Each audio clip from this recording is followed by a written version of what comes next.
अपनी राजधानी बसाकर अपने महलों में राज कर रहे थे। राजा समर्थ माँ भगवती के अनन्य भक्त थे। माँ भगवती की इतनी कृपा थी कि राज्य में कोई आपदा कोई आपदा कालीन कोई ऐसी घटना नहीं घटी कभी जिंदगी में। राजा पर विशेष कृपा थी माँ भगवती की। बस कमी थी तो राजा को एक बात की कमी खा रही थी कि राजा को कोई संसार नहीं थी। चलाते जाओ जी और बैठ कर जाओ आप लोग सब जी जी ये दरबार में चल चलेगा बेटे कबूल हो गई। आप बैठ कर जाओ। चला चला राजा को कोई संसार नहीं थी। राजा को ये दुख सारी चिंता ये सब यही खा रही थी कि राजा को कोई संसार नहीं थी। राजा बार बार मन में विचार करता कि हे माँ मैं आपकी इतनी भक्ति आपकी इतनी पूजा मैं करता हूँ पर माँ मेरी एक आस है कि इस राजा का कोई राजा राजा अभिषेक के लिए भी राजा तो चाहिए माँ। तभी कुछ समय बाद राजा की भक्ति से प्रसन्न होकर माँ ने राजा को स्वप्न में दर्शन दिया और माँ ने कहा हे राजा आज से 9 माह बाद आपके घर में एक कन्या का जन्म होगा। 2 पुत्री का जन्म आपके घर में होगा राजा। वो दोनों पुत्रियां कोई साधारण कन्याएं नहीं होगी राजा। जो बड़े वाली कन्या होगी राजा वो मेरी स्वयं मेरा खुद का स्वरूप होगी। सारे विश्व में उसकी पूजा होगी और आने वाले समय में कलयुग के लोग भी उसकी कथा को सुनकर अपने जीवन को धन्य बनाएंगे। कह दो जय माता दी। जोर से बोलो जय माता। सच्चे दरबार की जय माता। कलयुग के लोग भी उनकी अमर कथा को सुनकर अपने जीवन को धन्य बनाएंगे। ऐसी अपनी 2 संतान होंगी राजा। ये कहकर माँ भगवती अंदर ध्यान हो गई। ये सोचो राजा ने किसी को नहीं बताया। राजा मन ही मन में सोचता रहा। फिर माँ का ऐसा करना हुआ कि 9वें महीने 9 माह बाद राजा को एक कन्या की प्राप्ति। सच्चे दरबार की एक सुंदर सी कन्या ने राजा के घर में जन्म लिया। राजा के घर में जन्म लेने के बाद कन्या राजा ने खुशियां मनाई। खुशियां मनाने के बाद राजा ने राजा रोहित पंडितों को बुलाया। राजा रोहित पंडितों से कहा हे राजा एक ब्राह्मण दे इस कन्या की कुंडली तैयार की जाए। इसके पिछले जन्म के कर्मों की कुछ मुझे बातें बताई जाए। कन्या का नामकरण हुआ। ब्राह्मणों ने कहा हे राजा ये स्वयं माँ भगवती का स्वरूप है। आने वाले समय में आपके कुल का नाम रोशन करेगी। बोलिए सच्चे दरबार की। पहली कन्या का नाम राजा के घर में तारा रखा गया। सच्चे दरबार की माँ के आदेश के अनुसार 9वें महीने फिर से दूसरी पुत्री का जन्म हुआ राजा के घर में। बोलिए सच्चे दरबार की। माँ ने आशीर्वाद दिया। 2 फूल उनके आगे में खिल गए। दूसरी कन्या के जन्म के बाद राजा ने फिर से राजा रोहित पंडितों को बुलाया। हमने यज्ञ करवाया। उस कन्या के नामकरण का समय आ गया। समय जैसे बीतता गया राजा ब्राह्मण से कहने लगे हे ब्राह्मण देव इस कन्या के पिछले जन्म के बारे में कुछ हमें बताइए। ब्राह्मणों ने राजा की तरफ देखा और उनको विराम दे दिया।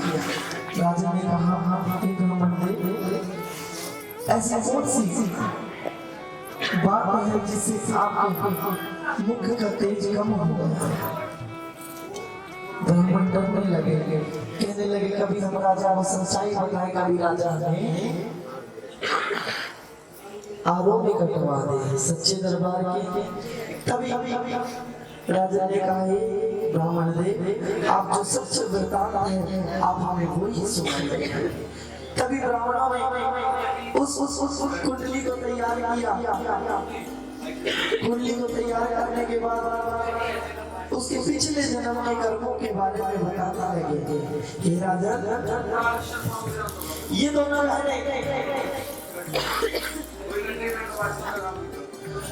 बहनें दो बहनों की कथा है। आपको समझा भी दूंगा। दो बहनों की कथा, तारा और हुकूमत। ये दो बहनों की कथा, ये दोनों बहनें सगी बहनें राजा सतर्ष की बेटियां थी। ब्राह्मण देव राजा को उनके पिछले कर्मों के जन्म के बारे में बताने चले।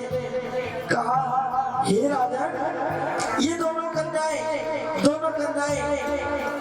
महाराजा इंद्र के लोग की अप्सराएं थी। ये अपना नाच गाना कर ये महाराज इंद्र को प्रसन्न करती थी। इनकी एक भूल के कारण इनको मृत्यु लोक में जन्म लेना पड़ा। इनका जन्म राजा, तीसरा जन्म इनका मृत्यु लोक के अंदर हो रहा है राजा। और तीसरा पहर कलयुग का पहर चलेगा। कलयुग के पहर में इन दोनों बहनों की कहानी सुनाई जाएगी, इनकी कथाएं सुनाई जाएगी, इनका वृतांत लिखा जाएगा। तभी राजा ने कहा, ब्राह्मण ने आगे की बात और बताइए कि कैसे कि पहले जन्म की बात आई। तभी पहला जन्म हुआ इनका महाराजा इंद्र के दरबार में। ये इंद्र राजा की अप्सराएं थी, उनके लोग की अप्सराएं थी। सुंदर नृत्य गाती थी। पहला जन्म इनका नृत्य कला नृत्य का उसमें महाराजा इंद्र के दरबार में इनका पहला जन्म था राजा। राजा ने कहा, हे ब्राह्मण देव, कि दूसरे जन्म की कथा आप मुझे सुनाइए। ब्राह्मण देव कहने लगे, हे राजा, थोड़े समय के लिए राजा इंद्र ने मृत्यु लोक पर उतार दिया था। मृत्यु लोक पर आने के बाद इनसे ऐसी त्रुटि हुई, ऐसी भूल हुई कि दोनों बहनों को श्रापित होना पड़ा।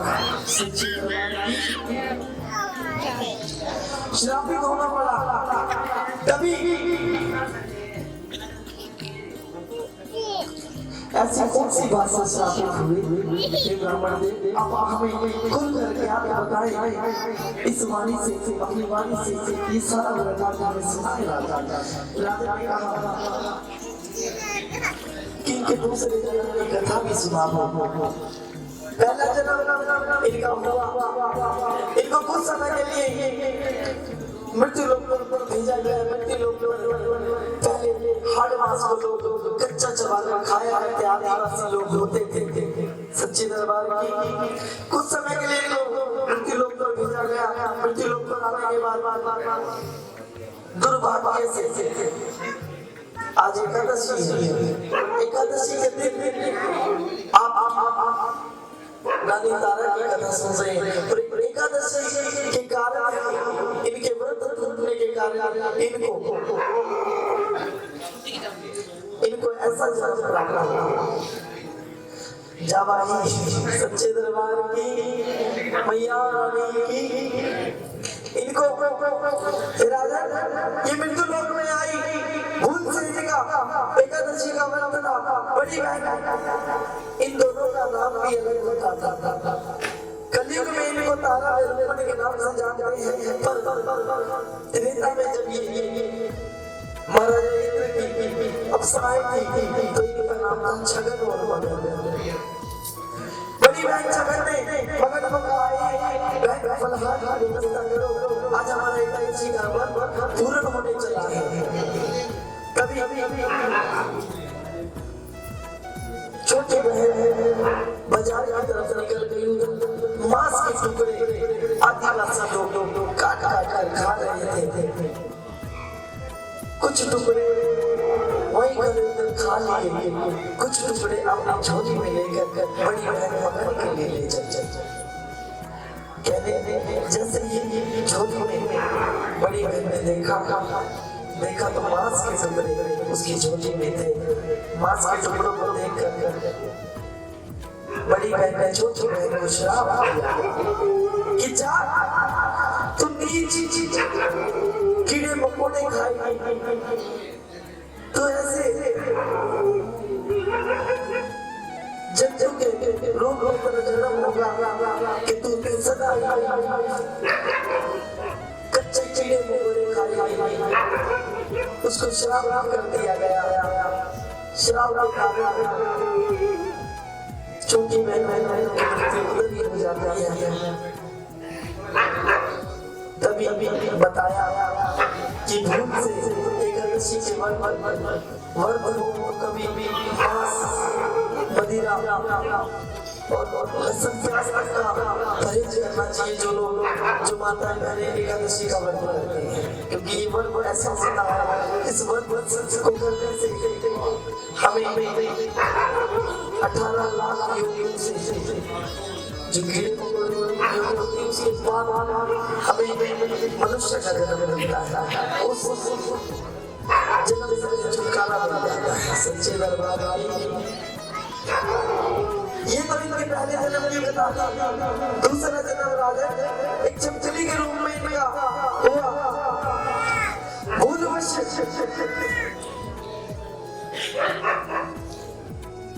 अपने चिपचिली रूपी जन्म को नष्ट करने के लिए कोई ना कोई उपाय ढूंढ भी गई, पर अपने श्राप भूल याद रखते हुए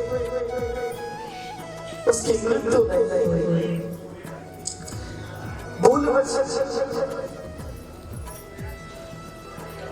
दुर्वासा ऋषि के आश्रम में भंडारा हवन में यज्ञ रखा गया। सब कुछ दीवार पर चिपकी हुई वो चुकनी सारा वृंदावन देख रही है। एक दुर्वासा ऋषि के शिष्य उनको किसी कारण से दोषी करार देकर उन्हें आश्रम से निकाला गया था। वो जंगल में रहकर इतना पावरफुल हो गए कि चील का रूप धारण किया। चील के रूप अपने गुरु के हवन को संपूर्ण होने से रोकने के लिए एक चील का रूप धारण किया और एक मरे हुए सांप के पिंजर को अपने चोंच में दबाकर वहां बन रहे भंडारे में खीर के कढ़ाई में डाल दिया।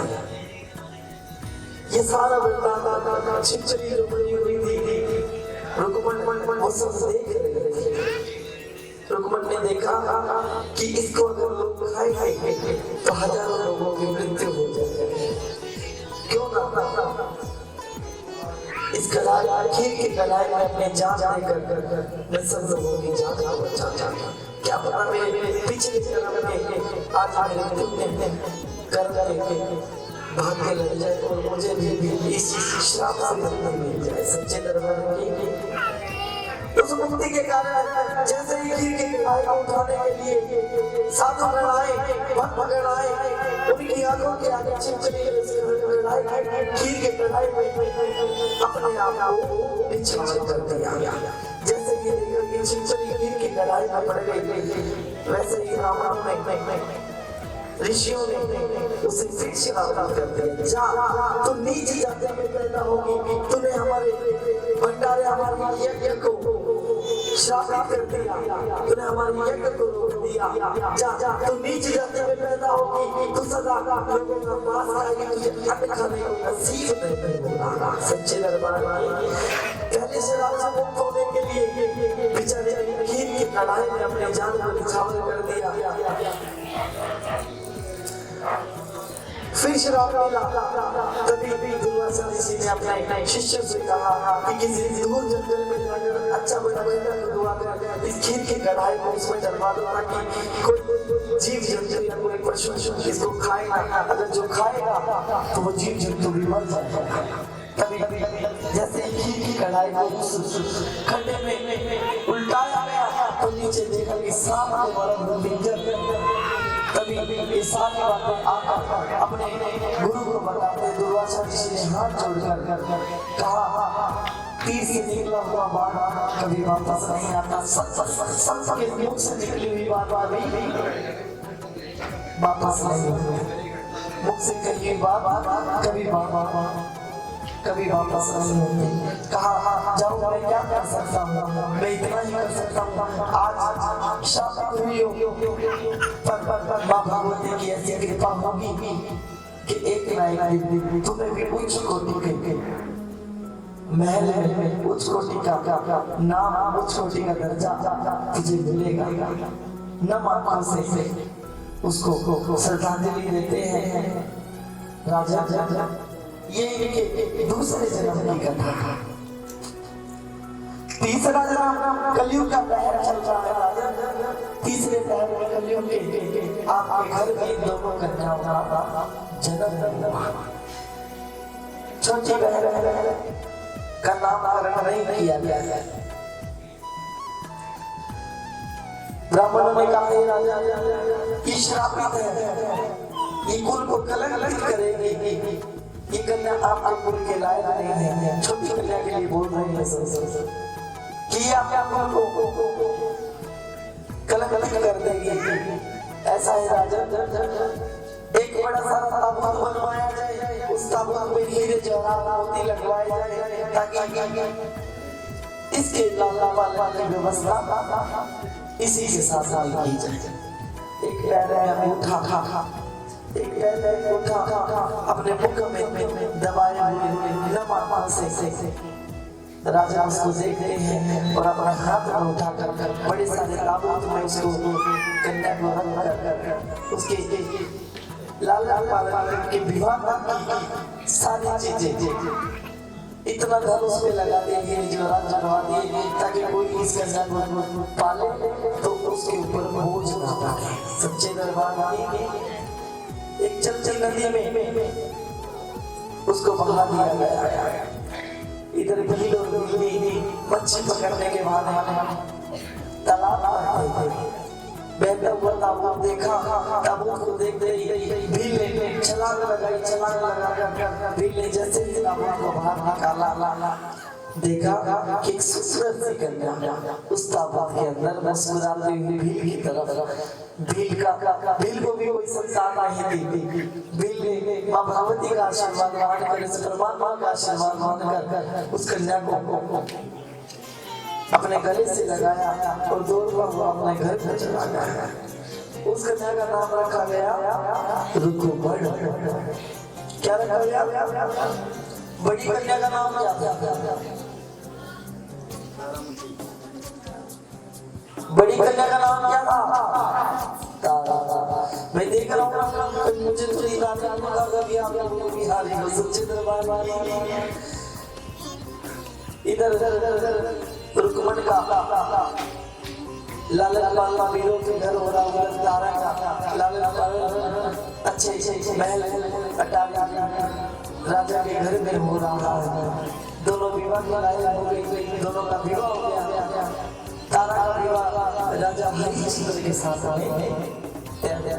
सच्चे दरबार की राजा हरिश्चंद्र के यहाँ विवाह हुआ। राजा हरिश्चंद्र के ब्याह राजा हरिश्चंद्र के घर पर ब्याह चली जाता है। इधर रुक्मणी की शादी एक भीड़ के साथ हो जाता है। उधर हरिश्चंद्र के घर में जो रुक्मणी की सास थी वो काम करने के लिए जाते थे। उधर तारा पर माँ भगवती की ऐसी कृपा थी कि माँ तारा जब भी माँ को याद करती माँ स्वयं जी पर विराजमान हो जाती। लोग कहते हैं कि हमारी माताओं में जो थोड़ा सरूर चढ़ जाए ना माँ का सरूर चढ़ जाए, उन्हीं के मुख से जो बात निकल कर वो संस्कृत होती है। क्यों? क्योंकि ये जगह जिसने जग को रजाए वो हमारे शरीर में कैसे प्रवेश कर सकते हैं। पर हाँ एक बाबा इनकी मस्ती ऐसी आती है कि इंसान मस्त कर झूठ रहे। तो इसको कभी आप लोग गलत ना समझें। लोग सबसे एक बार कह देते हैं कि भाई बखंड कर रही है, लोग फलाना कर रहा है। उनके मन का कुछ नहीं समझाना, बनाना समझाना, क्योंकि जो इसके नाम का पागल हो जाता है ना, ये बड़ी महफिल बदनाम ना कर देते हैं उसको। सच्चे दरबार की तो उधर तारा के घर में ससुराल में राजा हरिश्चंद्र के घर रुक्मणी के साथ काम करने जाया करती थी। रुक्मणी के साथ काफी समय बीता, रुक्मणी को कोई संतान नहीं हुई। रुक्मणी की सास ने तारा से हाथ जोड़ एक मुख पर मां भगवती विराजमान हुई, कहने लगी रुक्मणी की सास को, हे मां किस बात पर परेशान है? तभी रुक्मणी की सास रोने लगी, कहने लगी कि रानी तारा मेरे पुत्र वधू को कोई संसार आए हैं, कोई ऐसा उपाय करो कि मुझे संसार आ जाए। तभी मुख पर रानी तारा के मां भगवती विराजमान हो जाती है। रानी तारा के मुख पर विराजमान होकर रुक्मणी की सास को कहने लग जाते हैं कि जाओ 9वें महीने बाद हमारे घर में एक सुंदर से पुत्र की प्राप्ति होगी, पर बदले में मां क्या करेगा? हाथ जोड़ खड़ी हो गई, कहने लगी मां जैसे आपकी इच्छा होगी मां वैसा मैं कार्य करूंगी। मां ने कहा जिस दिन तेरे घर में बेटा होगा उस दिन मां की सुंदर चौकी लगाना, मां का दरबार सजाना, मां का भंडारा लगाना। ये सब बातें सुनकर मां ने उसके झोली में 2 फ्रूट डाले। उधर दोनों होने गई। 9वें महीने बाद जैसे ही रानी तारा का मां विराजमान हुई थी, 9वें महीने रुक्मणी की गोद में एक सुंदर से लाल बेटा सच्चे दरबार की भूल गई, बेटा बड़ा हो गया, भूल गई जागरण भी करवाना था, मां की चुपकी लगानी थी, मां का सुंदर दरबार सजाना था, भूल गई। उस समय में चेचक नाम की बीमारी चल रही थी। चेचक आज भी किसी उस बीमारी से जूझते हुए रुक्मणी के बच्चे को देख नहीं पाई। रुक्मणी की सास की तबीयत खराब हो गई, भूलवश उसी रानी तारा के महलों में रुक्मणी का जाना हो गया अपनी सास की जगह। तभी कहते ना खून तो खून गाता है। जब बड़ी बहन के सामने छोटी बहन गई तो सामने से दोनों बहनों की आंखों में आंखें मिली थी। तो दिल कर ये सारी बातें रानी तारा को रुक्मणी बताते कि माँ आपके मुख पर विराजमान हुई थी और माँ ने ऐसे ये बातें कही थी। तभी रानी तारा ने कहा मैं जरूर आऊंगी कि तुम अपने घर में माँ की सुंदर सी चौकी लगाओ, माँ का सुंदर दरबार सजाओ, सब भक्तों को निमंत्रण देकर अपने घर में माँ का जागरण कराओ। सच्चे दरबार की जैसे आज हमारी बहन ने सब लोगों को बुलाना है, कोई कहीं से कोई कहीं से आया, क्योंकि ये आशीर्वाद ये कथाओं की व्याख्याएं कोई गलत नहीं, ये सत्य है। तभी हम लोग बैठे सच्चे दरबार में ब्राह्मणों के पास आई, ब्राह्मणों से कहने लगी, भागती भागती ब्राह्मणों के पास आई, कौन गई बताओ? रुक्मणी गई सच्चे दरबार में, क्योंकि भीड़ जाती थी, अछूत जाती थी। ब्राह्मणों ने कहा पीछे होकर मंदिर से बाहर कहने लगी रानी तारा का हुक्म हुआ है, मेरे घर में मां का जागरण करना है। ब्राह्मणों ने कहा तू अछूत जाती है, तू भीड़ जाती है, तू सब बात चलते हैं, तेरे नाम का जागरण हम अपने मंदिर में कर लेंगे। सबके पास गई, सबने कहा तू भीड़ जाती है, तेरे घर में नहीं आएगी।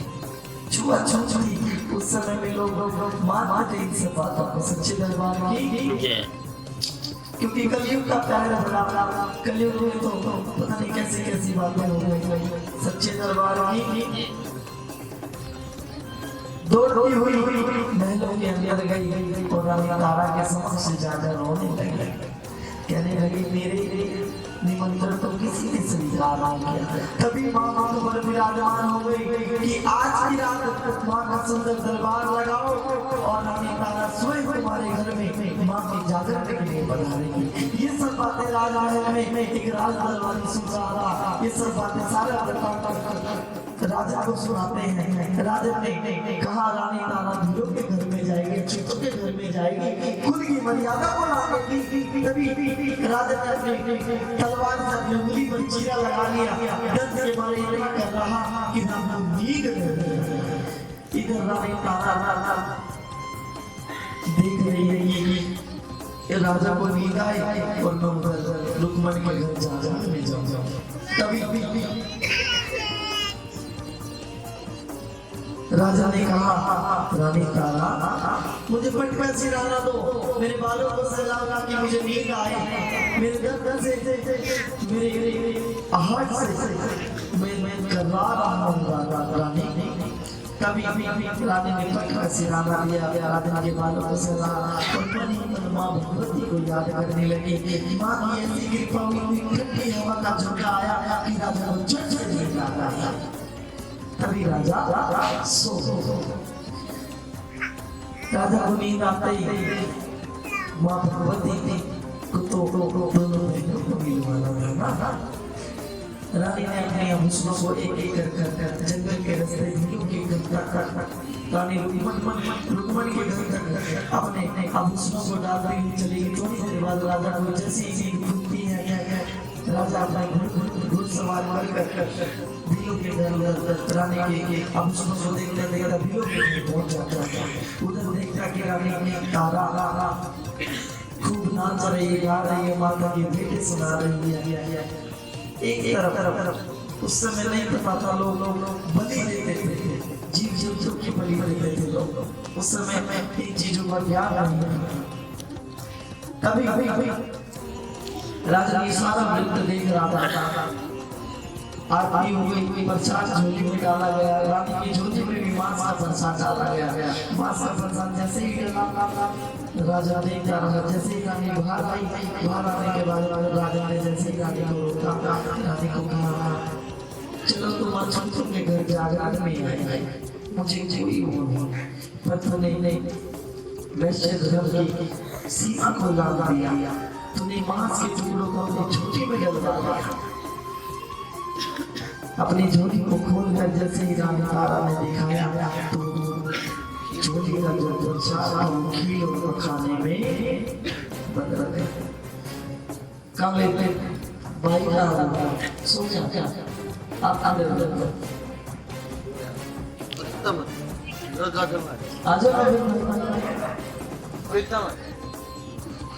जल्दी आ थोड़ा सा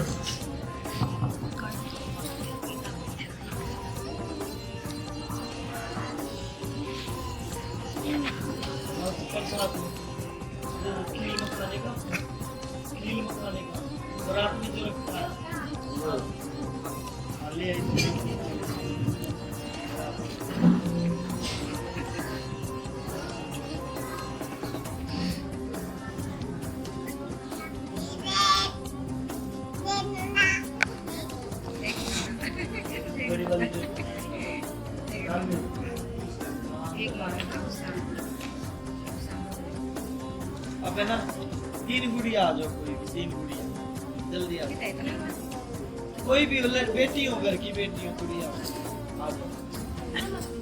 पूजा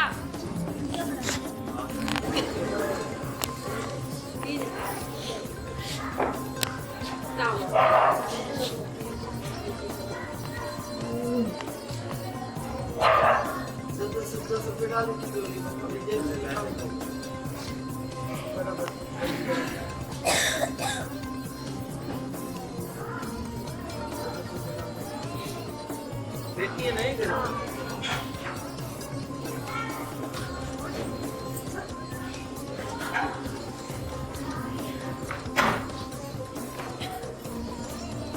मिश्री फोड़ लेना।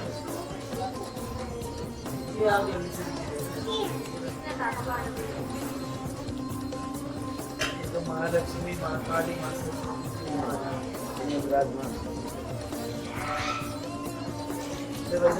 ये सारे कितना बात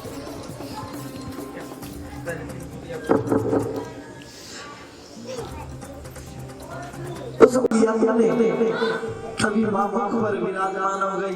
अरे मेरे जादू को देखना चाहता है, अगर मेरे जादू को देखना चाहता तो अपने घर में माँ का सुंदर दरबार लगा, इसके नाम का कीर्तन करवा।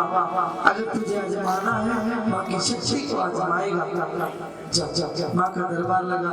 राजा तो हड्डी था ना, राजा ने घर जाकर माँ के दरबार सजाया, माँ का भवन लगाया, बहुत बड़ा था। सब प्रजा को बुलाया, प्रजा को बुलाकर राजा के तो मन में एक था ना कि रानी तारा ने कैसे चमत्कार किया कि मांस के टुकड़ों में प्रसाद को कैसे खील और मखाने में बदल दिया, क्योंकि बाल हट त्रिया हट और राज हट, ये जब अपने पे आ जाए तो ये किसी से नहीं होते सच्चे दरबार की। तभी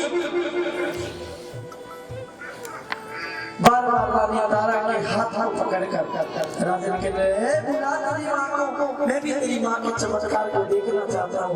तभी माँ विकराल रूप में रानी तारा के मुख पर विराजमान हो गई। हे मेरी शक्ति को आजमाना चाहता है तू, जा जा जा जा अपने सबसे प्रिय चीज को, अपने घोड़े को जा जा 100 टुकड़े करवा और एक कढ़ाई में डलवा कर जा जा भट्टी पर चढ़वा दे। तभी राजा को तो हटना माँ की महिमा को देखना चाहता था, अपने घोड़े में 100 टुकड़े करवाए। तभी माँ ने कहा, हे राजा मुझे इतना मूर्ख समझता है, तो एक बेजुबान घोड़े की बलि देकर तुम माँ को पाना चाहता है।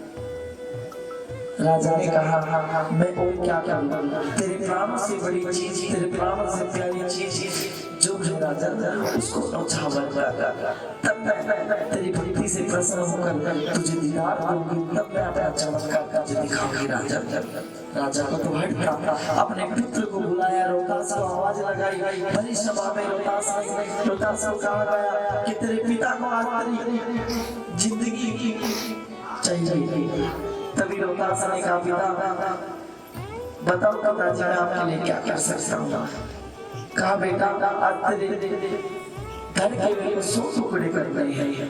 हंसते हंसते अपने पिता के जुबान के ऊपर एक बेटे ने अपने 100 टुकड़े करवा लिए, अपने प्राणों को न्यौछावर कर दिया। सच्चे दरबार की न्यौछावर करने के बाद एक कढ़ाई में अपने पुत्र के टुकड़े चढ़वा दिए। राजा तो हड्डी था, जब मैंने अपने पुत्र की भी बलि दे दी, मैंने अपने घोड़े की भी बलि दे दी, पर रानी तेरी माँ अब तक क्यों नहीं आया।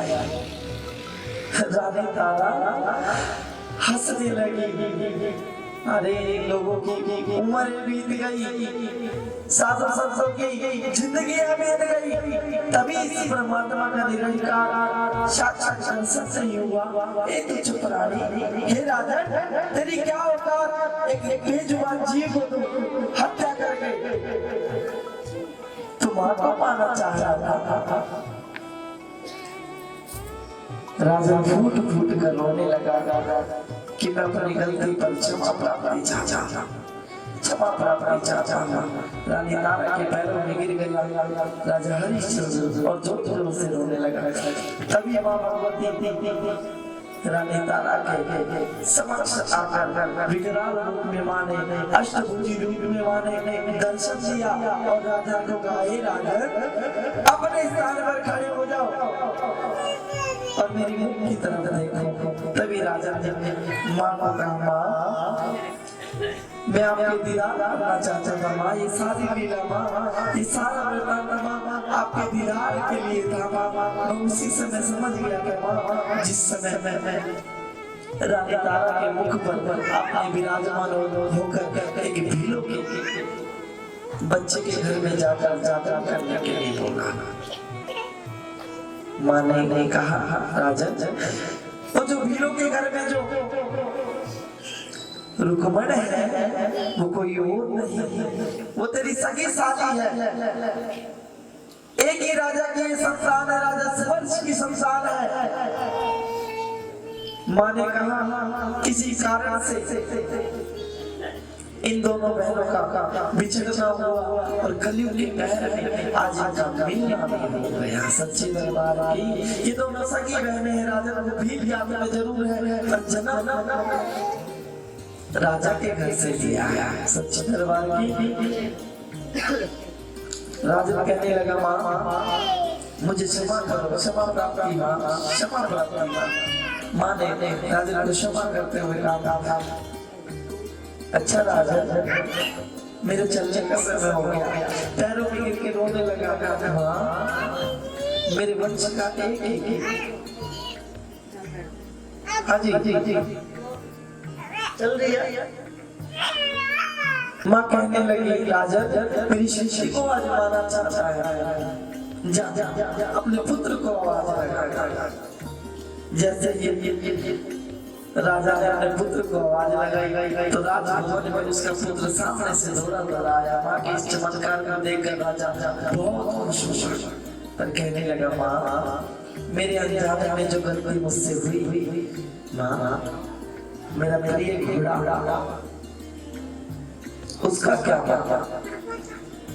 अरे राजा तेरे सैनिकों को भेजा, अपने स्थल में भेजे अपने घोड़े को देखने के लिए। जैसे ये में सैनिक एक घोड़ा जैसे था वैसे का वैसे बंधा हुआ था। राजा को आत्मा खुशखबरी दी कि आपका घोड़ा वहीं पर बंधा हुआ है। वो माँ रो रो कर मनाने लगा, माँ को रिझाने लगा, माँ तेरी माँ अपना पार है, माँ निरंकार है, माँ सारे जग की माँ।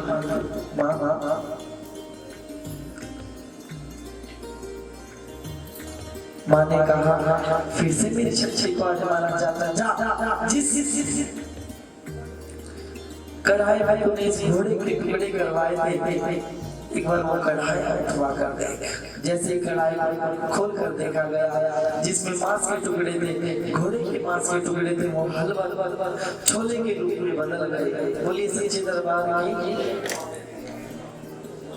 जिस कढ़ाई में अपने पुत्र के टुकड़े डाले थे, उस कढ़ाई को हटवा कर देखा गया तो उसमें हलवे का प्रसाद बन गया। सच्चे दरबार की। हे राजा कलयुग का कहर चल रहा है, लोग एक दूसरे के बैरी दुश्मन हो जाएंगे।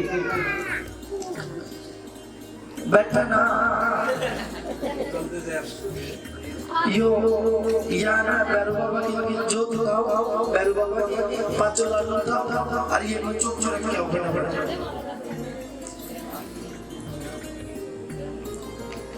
छह बजे पर कभी चुप चुप रखे हट जाओ। हलवा छोले का प्रसाद बन गया। माँ ने कहा, राजा मैं आज से किसी जीव की किसी प्राणी की कोई बलि नहीं लूंगी। राजा मुझे भेंट स्वीकार वाली होगी तो राजा नारियल की भेंट स्वीकार करूंगी मेरे चाचा। सच्चे दरबार की। उस दिन के बाद से मनुष्य की किसी पशु पक्षी की बलि देना बंद हो गई, क्योंकि राजा कलयुग का पैर चल रहा है। लोग एक दूसरे के दुश्मन हो जाएंगे, भाई का भाई दुश्मन हो जाएगा।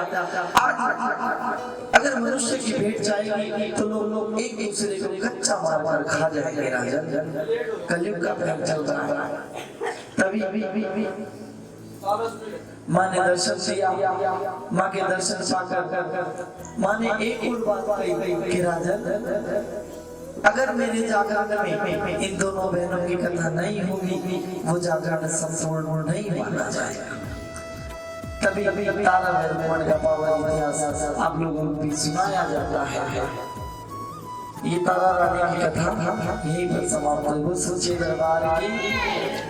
अब वो कहते हैं ना कि जब हम भागवत कथा या कोई भी कथा सुनते हैं, सत्यनारायण भगवान की कथा सुनते हैं, तो जब ब्राह्मण को ये कथा सुनाने वाले को विदा किया जाता है, तो चाहे 1-1 रुपया हो चाहे 5-5 रुपये इस पे रख दो, तभी आपको कथा का लाभ लगेगा।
दातिए रहमतां दे मींह बरसा हो रहमतां दे मींह बरसा दातिए रहमतां दे मींह बरसा साडी भी झोली च खैरां पा दातिए रहमतां दे मींह बरसा रहमतां दे मींह बरसा दातिए रहमतां दे मींह बरसा हो रहमतां दे मींह बरसा दातिए रहमतां दे मींह बरसा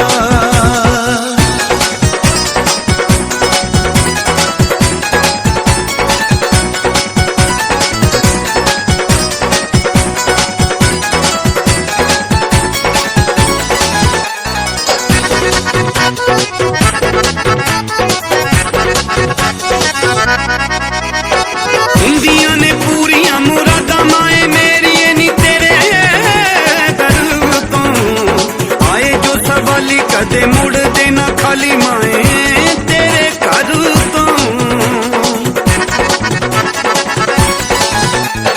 ਹੁੰਦੀਆਂ ਨੇ ਪੂਰੀਆਂ ਮੁਰਾਦਾਂ ਮਾਏ ਮੇਰੀਏ ਨੀ ਤੇਰੇ ਦਰ ਤੋਂ ਆਏ ਜੋ ਸਵਾਲੀ ਕਦੇ ਮੁੜਦੇ ਨਾ ਖਾਲੀ ਮਾਏ ਤੇਰੇ ਘਰ ਤੋਂ सबना दी रीज तू पुगा दातिए रहमतां दे मींह बरसा रहमतां दे मींह बरसा दातिए रहमतां दे मींह बरसा रहमतां दे मींह बरसा दातिए रहमतां दे मींह बरसा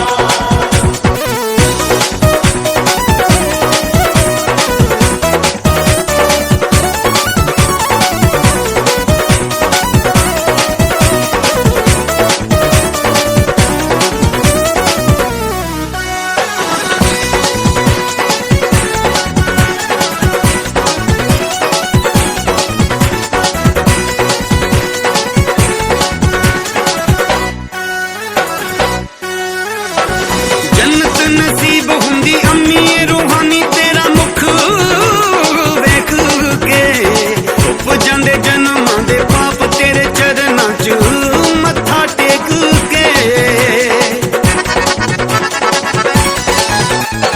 जन्नत नसीब हुंदी अम्मीए रूहानी तेरा मुख वेख के उप जांदे जन्मां दे पाप तेरे चरनां च मत्था टेक के दुखां ते कलेशां नूं मुका दातिए रहमतां दे मींह बरसा रहमतां दे मींह बरसा दातिए रहमतां दे मींह बरसा रहमतां दे मींह बरसा दातिए रहमतां दे मींह बरसा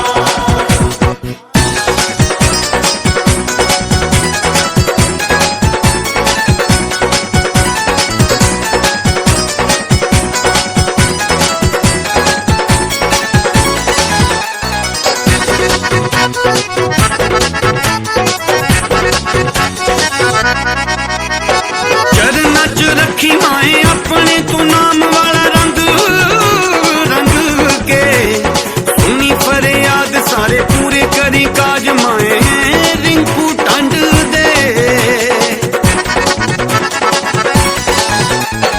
चरनां च रखी माए अपने तू नाम वाला रंग रंग के सुनी फरियाद सारे पूरे करी काज माए रिंकू टंड दे शोभा दित्ती है वडाली ने सुना दातिए रहमतां दे मींह बरसा रहमतां दे मींह बरसा दातिए